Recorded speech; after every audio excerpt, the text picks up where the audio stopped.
de alguns ministros da Suprema Corte que literalmente estão rasgando a nossa Carta Magna, aprovada pelo povo brasileiro em 1988. Ou o ministro da Suprema Corte não dá habeas corpus aos marginais a todo momento. Ou os ministros da Suprema Corte não enterraram a Lava Jato porque chegou na porta da Suprema Corte, diferente do Banco Master agora, que está mostrando e provando contrato de 129 milhões. O Banco Master está dentro da Suprema Corte, literalmente. Então, por conta disso, a liderança da oposição fez e vai protocolar hoje o impeachment do ministro Gilmar Mendes, Constituição. Iremos protocolar também, apesar de ser seu amiguinho, o engavetador-geral da República, o senhor omisso, o senhor prevaricador, Gonê.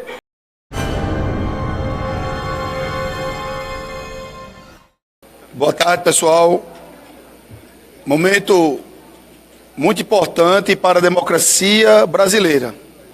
Ou melhor, o que resta da nossa democracia brasileira por conta das ações reiteradas de alguns ministros da Suprema Corte que literalmente estão rasgando a nossa Carta Magna, aprovada pelo povo brasileiro em 1988. A Constituição diz que não pode ter censura prévia. Eles vão lá e fazem a censura prévia à imprensa. A Constituição diz que todo cidadão tem direito e garantias individuais. Eles vão lá e rasgam as garantias e direitos constitucionais. A Constituição diz que os parlamentares são invioláveis civil e penalmente por quaisquer palavras, opiniões e votos. Eles vão lá e rasgam. A Constituição diz que o médico tem que ser respeitado. Eles vão lá e rasgam a profissão do médico. E de tudo que vem ocorrendo no nosso país, como eu falei aqui reiteradas vezes, dos artigos que os ministros da Suprema Corte estão rasgando. E o governador Romeu Zema está aqui, presente conosco, fez uma publicação, não citou quem quer que seja, e mesmo que se ele tivesse citado, não haveria crime nenhum, falou o que acontece. Ou o ministro da Suprema Corte não dá habeas corpus aos marginais a todo momento. Ou os ministros da Suprema Corte não enterraram a Lava Jato porque chegou na porta da Suprema Corte, diferente do Banco Master agora, que está mostrando e provando contrato de 129 milhões. Provas concretas, a gente está falando aqui de narrativas, nem de fake news. Outro ministro com 5 milhões, bancando jantares caríssimos na Europa, com o uísque mais caro do planeta, segundo as informações. O Banco Master está dentro da Suprema Corte, literalmente. Daí o ministro vem e tira da cartola um projeto de delação, uma ação de delação protocolada pelo PT em 2021. Naquele momento não valia, agora valeu quando torturaram o coronel Mauro Cid para que ele falasse o que o sistema queria. Com essa farsa que todos nós sabemos que já está provado a cada dia. Daí o governador Romeu Zema, que quando fez a publicação era governador de estado, do segundo maior estado do país, Minas Gerais. Ó, Minas Gerais! Eu quero, de público, senhor governador, como líder da oposição na Câmara de Deputados, lhe parabenizar, não só pelaquela postagem, mas o que o senhor vem defender no seu ponto de vista em vários debates, em várias entrevistas que o senhor concedeu, desde que ficou público aquela ação do ministro Gilmar Mendes contra Vossa Excelência. Quero lhe parabenizar aqui publicamente como líder da oposição, comandante. Meus parabéns, é de homens assim que nós precisamos. Daí o ministro Gilmar Mendes, conhecido da população brasileira, que se tivesse lei no nosso Brasil, que se o Brasil fosse um país sério, o ministro Gilmar Mendes não estaria na Suprema Corte. Ou estou falando alguma besteira aqui? Pediu para incluir o governador Romeu Zema, aonde? No inquérito das fake news. Que inquérito é esse? Para relembrar aqui a mente cansada de alguns brasileiros que hoje esquecem de tudo. Inquérito aberto de ofício pelo ministro Dias Toffoli do Resort do Banco Master, lá em 2019, sem a participação do Ministério Público, sem o sorteio, colocou quem? Para o Xandão, o ditador da toga, que rasga a Constituição. E o que esse inquérito vem fazendo há 7 anos praticamente? Perseguindo opositores políticos. Perseguindo. Qual foi a ação desse inquérito contra os aliados do atual descondenado Luiz Inácio Lula da Silva? Zero. aí quer perseguir a oposição. Não bastasse a ação que ele aceitou contra Flávio Bolsonaro, perseguindo os opositores. Isso só acontece em ditaduras. E agora ele quer colocar, que eu acho que vai ser aceito, governador, os seus preparos para isso, Romeu Zema, porque é também um dos pré-candidatos da oposição, que eu espero que ele aceite o convite do nosso senador Flávio de ser o vice da nossa chapa. Mas querem colocar ele num inquérito ilegal, imoral e inconstitucional. Eu faço esse desafio a qualquer jurista brasileiro, ou quem defende esse tipo de conduta da ditadura da Suprema Corte. Onde está na legislação brasileira que esse inquérito tem respaldo legal para continuar da forma que está? Se os senhores me falarem, eu me calo para sempre, não falo mais sobre a ditadura da toga. Me calo para sempre. Então, por conta disso, a liderança da oposição fez e vai protocolar hoje o impeachment do ministro Gilmar Mendes. Mais uma vez, rasga a Constituição. Iremos protocolar também, apesar de ser seu amiguinho, o engavetador-geral da República, o senhor omisso, o senhor prevaricador, Gonê, o senhor Gonê, que infelizmente foi aprovado novamente aqui no Senado Federal, mas bateu na trave, só teve 3 votos a mais. Como também ao senhor ministro Fachin, como estamos fazendo tudo que está ao nosso alcance como líder da oposição, para que ele tome as providências cabíveis com relação a esse inquérito imoral, inconstitucional, arbitrário, que está destruindo a credibilidade do Poder Judiciário brasileiro. São essas, e a notícia crime ao senhor Gonê. Perfeito, Marcelo. São 3 ações que a liderança da oposição vai fazer. Primeiro, o impeachment de Gilmar Mendes. Segundo, notícia crime ao PGR, prevaricador e omisso, mas a gente tem que fazer a nossa parte. Terceiro, comunicar e solicitar providências ao presidente do Supremo Tribunal Federal, para que ele tome as providências com relação a esse inquérito imoral e inconstitucional. São essas 3 ações da liderança da oposição.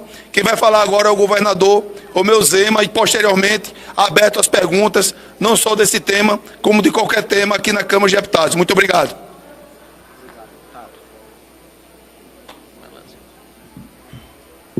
Boa tarde a todos, a todas.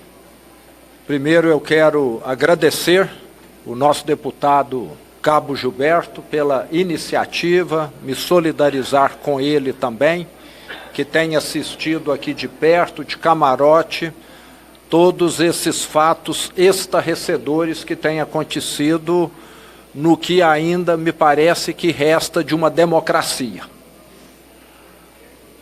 Vocês da mídia têm tido um papel importantíssimo, fundamental, para que essas instituições que estão abusando de seus poderes continuem sendo exibidas na sua podridão que nós temos presenciado, principalmente nesses últimos meses. E apesar de ser mineiro, o mesmo estado do banqueiro ou do criminoso Daniel Vorcaro, eu, pelo que me recordo, não me encontrei com ele, não tive agenda, ele nunca constou nos meus contatos telefônicos, eu nunca voei em avião, em aeronave dele, nunca fui em nenhuma festa, nenhum evento. Apesar de ser mineiro, ele tem domicílio em Belo Horizonte. Agora, o que nós estamos vendo são as mais altas autoridades do Brasil, deputado, totalmente envolvidas, próximas, compartilhando uma vida até de amizade, que levaram posteriormente a negócios com esse que pode ser considerado talvez o maior criminoso da história do país. Eu não me lembro de ninguém que tenha tido um rombo utilizando dinheiro público da ordem de 40, 50 bilhões de reais. E eu, que sou mineiro como esse criminoso, nunca tive contato.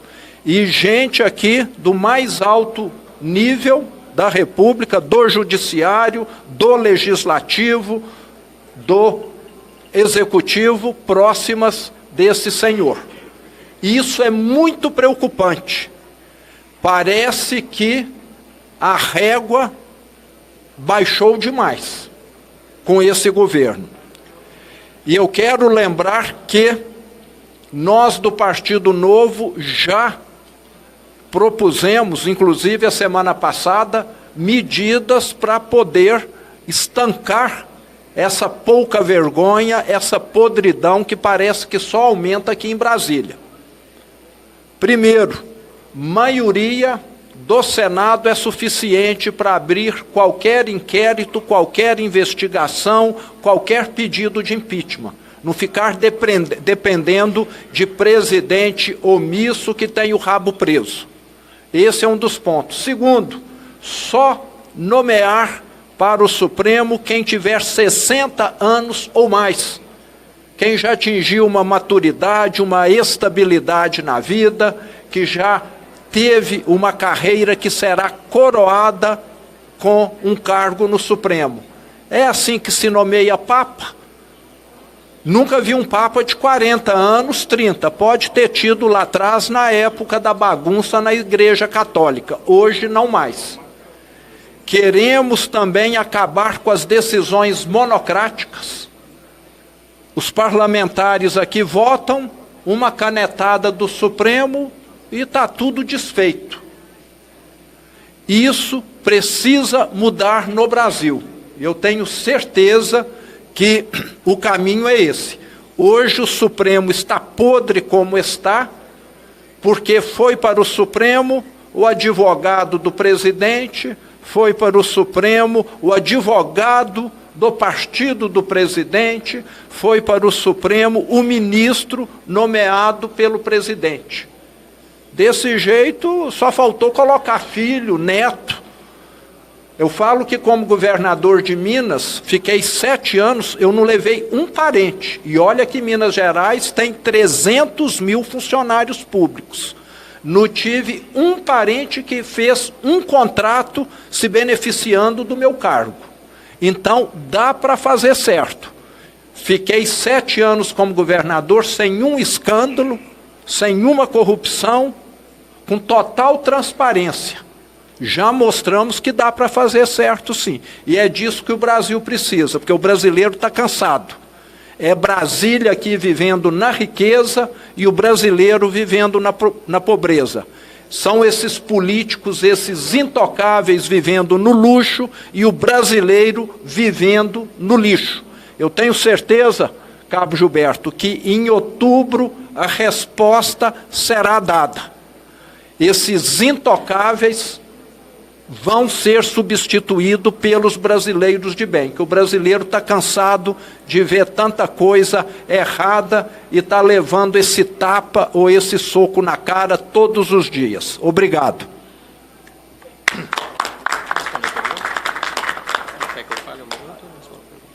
Pode falar. Muito rapidamente aqui, até para deixar o governador e o líder Cabo Gilberto responderem eventuais perguntas, eu quero aqui também dar a nossa solidariedade do Partido Novo, em nome da nossa bancada de deputados federais e do senador Eduardo Girão, ao governador Romeu Zema, e quero elogiá-lo principalmente, governador pré-candidato à presidência da República, até aqui retribuindo a gentil brincadeira do deputado Cabo Gilberto, foi o Romeu Zema que convidou o Flávio para ser vice. Ainda não teve resposta, mas vamos ver o que vem aí pela frente. Mas, falando de coisa séria, o governador não recuou 1 milímetro. 1 milímetro.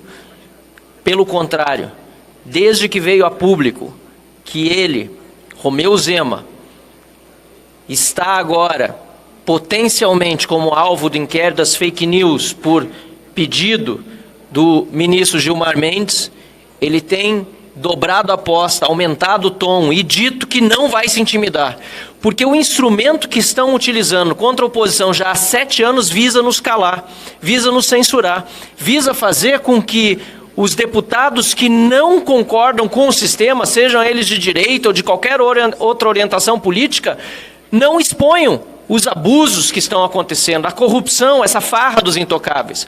Mas Romeu Zema tem, muito antes pelo contrário, em lugar de se sentir intimidado, em lugar de se calar, tem se colocado com muita altivez contra essa medida, também agora contra si próprio, assim como ele já vinha denunciando todas as medidas contra outras pessoas, inclusive contra parlamentares como eu e o próprio deputado Cabo Gilberto e tantos outros que hoje também somos alvos de perseguição vindas do Supremo Tribunal Federal e do governo Lula. Então, fica registrado aqui os nossos parabéns ao Romeu Zema, que não titubeou em nenhum momento em estar conosco nessa coletiva de imprensa, numa quarta-feira em que o tema no plenário não está sequer bem definido e por isso a sessão aqui é nesse momento remoto, e aproveitando a sua vinda a Brasília, decidiu estar conosco aqui para também nos apoiar nessa decisão que tomamos de protocolar o impeachment de Gilmar Mendes, de protocolar uma notícia crime contra Gilmar Mendes no Procurador-Geral da República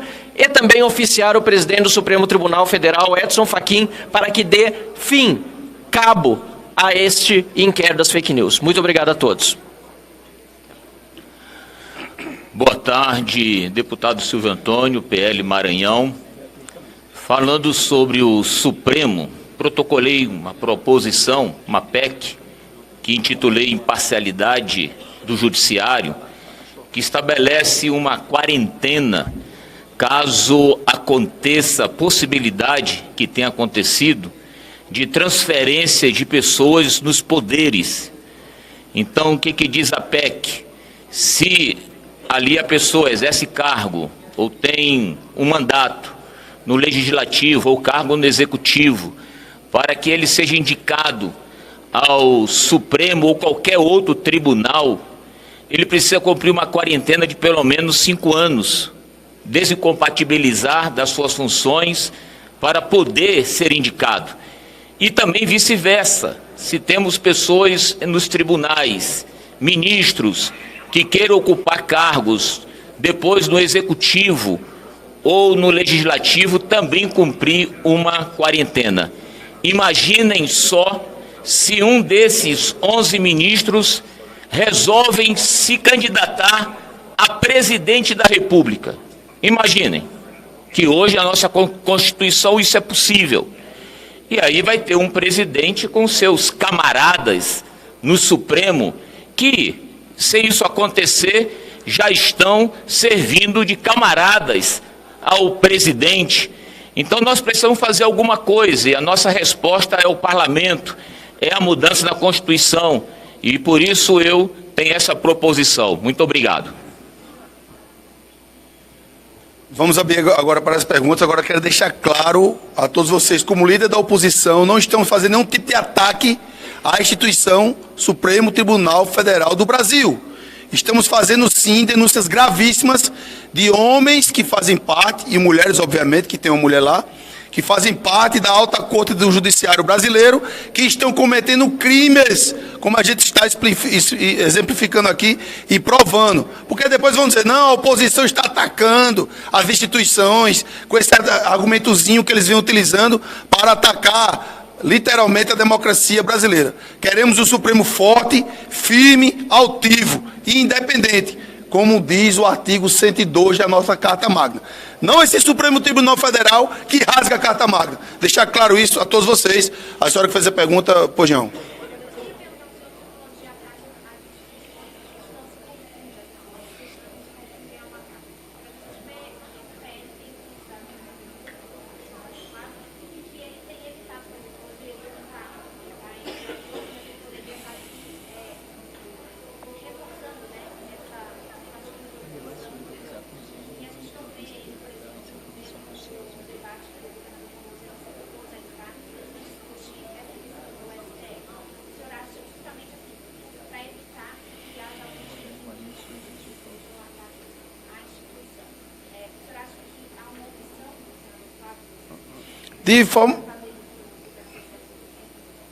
De forma alguma, o senador é o nosso próximo presidente da República, se Deus permitir, ele está cumprindo a agenda dele. E essa função de falar o que está acontecendo é nossa como liderança da oposição. Então temos vários soldados nessa batalha para vencermos a guerra em outubro. Então o senador Flávio não precisa estar entrando em qualquer tipo de polêmica. Ele tem que continuar do jeito que ele está, falando com o centro, falando com as pessoas de forma moderada para trazer esse eleitorado para o nosso lado. E esse embate é a minha função como líder da oposição. Estamos aqui para travá-lo. Mas ele vai solidarizar com o nosso querido futuro vice-presidente da República, Romeu Zema. E, obviamente, com todos que estão sendo atacados. Agora, ele é pré-candidato a presidente. Então, ele tem uma postura. Eu sou pré-candidato a deputado federal. Então, eu sou um soldado de ponta. Eu tenho que estar aqui, como líder da oposição, fazendo esse enfrentamento, não com o Supremo, com essas pessoas que envergonham o Supremo.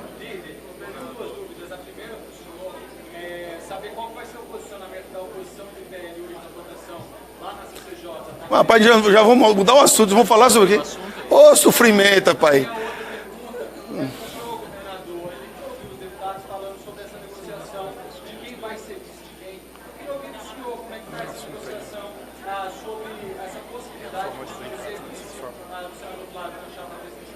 No mesmo tema, é que o deputado acaba de dizer que o senador Flávio Bolsonaro será o próximo presidente, o senhor será vice. Algum fator pode levar o senhor a rever a sua decisão de pré-candidato? Pois não, governador. Em agosto do ano passado, eu estive aqui em Brasília com o presidente Bolsonaro para comunicá-lo em primeira mão da minha pré-candidatura à presidência da República, e o próprio Bolsonaro disse que quantos mais candidatos à direita tiver, melhor. E nós acabamos de ver a direita eleita no Chile exatamente nessa situação. Diversos candidatos caminhando lado a lado e, no segundo turno, todos juntos. Até hoje não teve pedido formal de ninguém para ninguém, de ser vice, ser alguma coisa, mas eu tenho certeza que a direita tem bons candidatos e nós estaremos todos juntos no segundo turno. E isso é bom para a direita, porque evita que a situação aponte a metralhadora só para um candidato. Então dificulta esse trabalho da esquerda, que já não está fácil, vai ficar muito mais difícil com alguns candidatos da direita. O que mostra, inclusive, que a direita é mais competente, porque a esquerda só tem um nome há mais de 40 anos, que graças a Deus está para aposentar.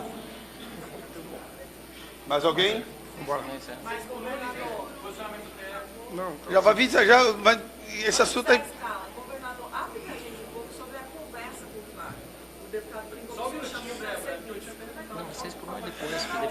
a 6 por 1 eu falo depois, porque esse tema é muito importante, pessoal. O 6 por 1 também é, mas aqui a gente está falando de ataque à democracia, de rasgar a Constituição, de perseguição a opositores. Aí o pessoal, paciência, a gente vai responder, eu não respondo todas as perguntas, mas porque o tema é muito importante e o motivo da nossa audiência, da nossa coletiva de imprensa, é a perseguição do Supremo Tribunal Federal, através de um ministro Gilmar Mendes, ao um dos pré-candidatos à presidência da República, Romeu Zema. Então, eu queria que vocês fizessem todas as perguntas, obviamente, sobre esse tema, eu vou falar também sobre isso aí, ok? Pois não, Débora? Qual foi a resposta do Flávio pessoal ao pedido de fazer isso? E como é que tem sido essa conversa para deixar alguns detalhes aqui entre vocês? Eu me dou muito bem, tanto com o Flávio quanto com o Caiado, lembrando que estive ao lado do Caiado mais de 7 anos como governador. E o que existe são 3 pré-candidaturas, temos de deixar isso claro. E eu vou levar a minha pré-candidatura e candidatura até o final.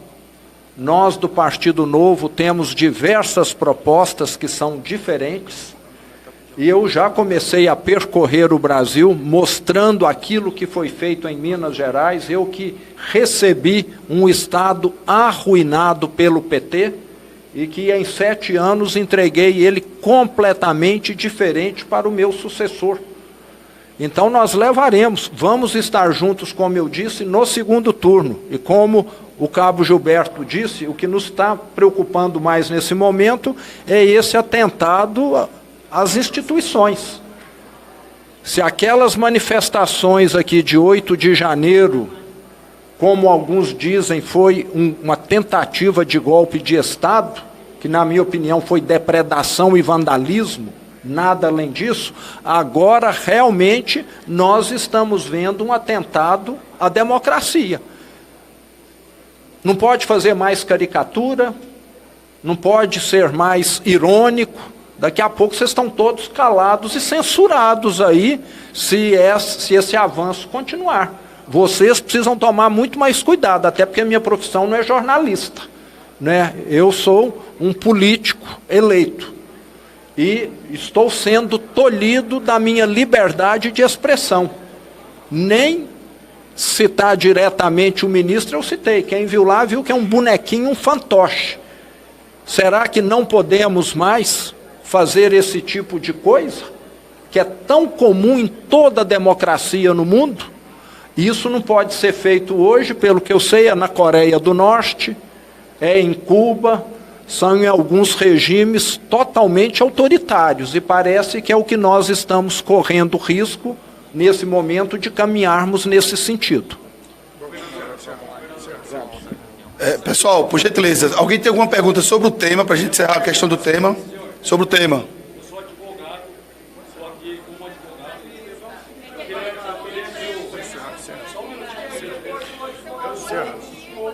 Tá, Ponhão, pessoal da imprensa, Ponhão. Eu só queria entregar essa Constituição para o Zé, por gentileza. A Constituição Federal que eu comprei em 2007 como advogado, e esse parlamentar censurado. Vai pegar.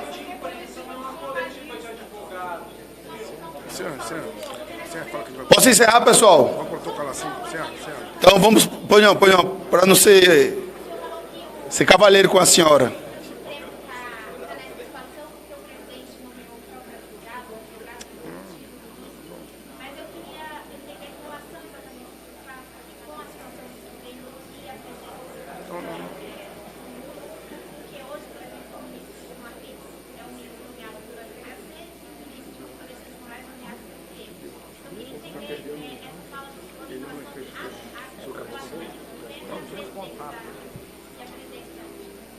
Bom, as propostas que nós temos alteram as nomeações. Primeiro, como eu falei, idade. Segundo, quem não proceder bem, ter um processo célere de investigação e não ficar engavetado como está hoje. E terceiro ponto, nós queremos também aprimorar, que não seja só o presidente participando dessa indicação, que haja também participação do Supremo Tribunal de Justiça, que haja participação da Procuradoria-Geral da República, que haja participação da OAB. É um cargo muito importante para uma pessoa só decidir. Agora que está notório que é o pior Supremo da história, está. O Supremo, no passado, era a instituição em que o Brasil se apoiava para resolver suas crises. Sempre foi assim. O Supremo era o bombeiro do Brasil. Agora é o contrário, o Supremo é o incendiário do Brasil. É o bombeiro que chega jogando gasolina, só agravando a situação. E não foi só Lula que errou, não. Talvez outros erraram. Eu, como governador do estado, nomeei 7, 8, 9 magistrados para o cargo de desembargador em Minas. Eu recebi uma lista tríplice, que já vinha filtrada.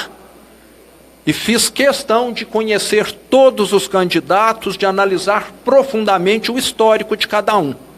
E até por isso fui o governador de Minas que mais nomeou mulheres como desembargadoras, porque na hora que tem um processo seletivo efetivo, mais justo, a participação das mulheres aumenta. E o que nós assistimos no Supremo tem sido uma redução da participação de mulheres. Então dá para melhorar os critérios. Uma mente iluminada só, com certeza não vai existir e estar imune a erros, mas na hora que você tem mais pessoas participando, a chance de erro diminui muito. Demais perguntas, podem ficar à vontade, pessoal. Só um minuto. Pode falar.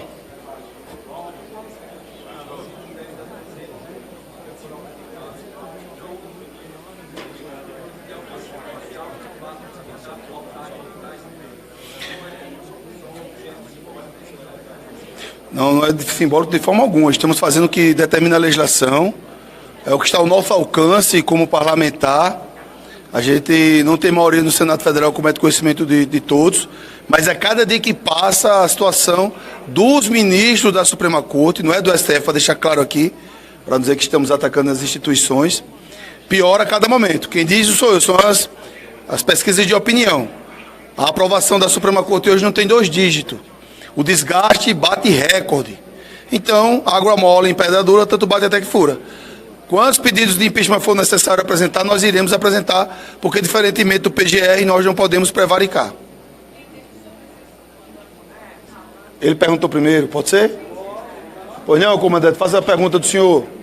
Qual vai ser o posicionamento? Já houve a votação na CCJ, houve a aprovação, mas foi simbólico. Por lá, o Partido Liberal, a oposição, quase que só votaram sobre a PEC para a escala de 6 por 1. Eu quero saber do senhor, a oposição dele é favorável à redução da jornada de trabalho? É a favor do fim da escala de 6 por 1? Primeiro, precisamos deixar claro à população brasileira que o que foi votado hoje é apenas a admissibilidade, saber se é constitucional ou não.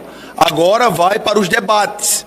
Aí sim, vai ser construído um texto, o relator vai ouvir a todas as pessoas e a gente vai construir esse texto que seja, como eu vou falando aqui reiteradas vezes a todos vocês na primeira vez, um texto que, pelo menos, não prejudica a todos. Exemplo. A forma que o governo queria lá atrás, 4x3. Quem que ia trabalhar no Brasil desta forma?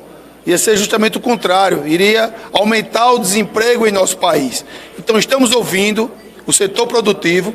Quando eu vou em todos os lugares lá no estado da Paraíba ou em outros estados, as pessoas que trabalham na escala 6 por 1 falam que trabalham muito, fala que essa escala é puxada, fala que querem mais folga, fala que querem mais lazer. E quando a gente vai na outra ponta, o setor produtivo diz que não dá mais para bancar essa conta, que se fizer essa escala vai reduzir o número de empregos. Então a gente tem que chegar a um denominador comum. Eu, como líder da oposição, eu tenho que ter muita responsabilidade, porque a liderança da oposição hoje tem mais de 100 parlamentares. E esse número está crescendo a cada dia, graças a Deus.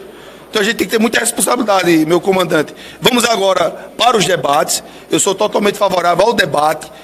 Nós não temos ainda opinião formada se é favorável, se é contra. Temos parlamentares que já se manifestaram contrariamente. Temos parlamentares da oposição que já se manifestaram positivamente. Então a gente tem que chegar ao denominador comum como líder da oposição. Mas eu deixo claro a você que eu sou totalmente favorável ao debate. O que foi aprovado é apenas a admissibilidade da PEC 6 por 1. Nesse quesito, a oposição apresentaria destaque para ter uma compensação, uma desoneração para sindicatos? Vamos estudar detalhadamente agora que vamos ter tempo. Vai ser aberta a comissão especial. Vamos conversar com o relator, saber o que ele tem em mente. O relator, nós já observamos eles com bons olhos, se for permanecer o mesmo, da CCJ, e eu não tenho dúvida nenhuma que iremos construir um texto que entregue ao Brasil essa jornada de trabalho que seja salutar a todos. Mas eu faço aqui um questionamento. Porque quando a gente fala, meu amigo, não é atacando o projeto, é sim o governo Lula, que fez uma medida eleitoreira. Temos que refrescar a memória da população brasileira. Lula e o PT já estão no poder há quantos anos no Brasil? Vou relembrar aqui. Em janeiro de 2003, assumiu o presidente Lula. Governou por 2 mandatos consecutivos, entregou a Dilma Rousseff até o impeachment em 2016. Depois Lula assumiu novamente em janeiro de 2023 e está no comando do Brasil, infelizmente, até agora. Por que ele não resolveu isso aí, esse tempo todo? Já que ele tinha ampla maioria no Congresso Nacional, inclusive comprando parlamentares com mensalão, com petrolão, com a Lava Jato. Então ele agora vem, que está desesperado, derretendo nas pesquisas, passando vexames internacionais, não respeitando a democracia, defendendo ditadores abertamente, não entregou nada à população brasileira, a picanha, a cervejinha que ele falava para enganar o povo, mentiu descaradamente, e é um produto vencido. E eu não falo isso pela sua idade, porque eu respeito os idosos. Eu falo isso porque ele não tem mais o que oferecer à nação brasileira.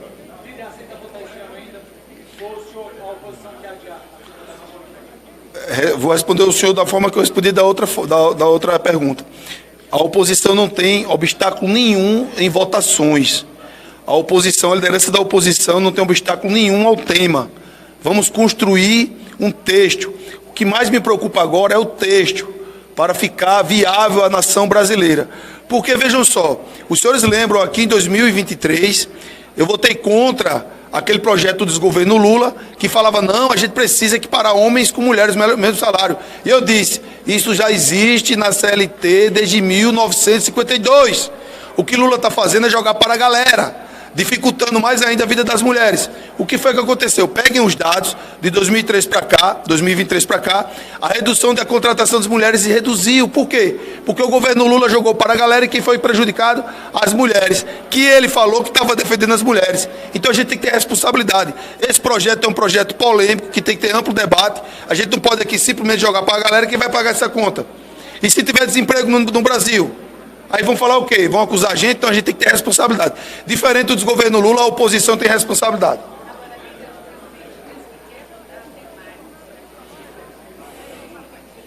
Da forma que ele se comporta como ditador, ele vai querer votar aqui hoje. Ele vai vir aqui e botar os ministros braço direito. Se ele tiver os votos suficientes, é PEC, são 308 votos. Então não é assim. Cada um pode falar o que quiser. Nós respeitamos a liderança do presidente, nós respeitamos o presidente do Poder Executivo, o presidente da República, mas aqui tem que ter votos. E vocês sabem como é que funciona aqui. Se não tiver um texto, eu pergunto à senhora, eu vou fazer agora o meu trabalho como se fosse repórter. Se não tiver um texto de consenso, a senhora acha que vai ter 308 votos? É óbvio que não vai ter 308 votos. É impossível praticamente ter 308 votos. É PEC, é quórum qualificado. Não é maioria simples, nem maioria absoluta. É PEC, é quórum qualificado. Tá ok, pessoal? Muito obrigado, hein?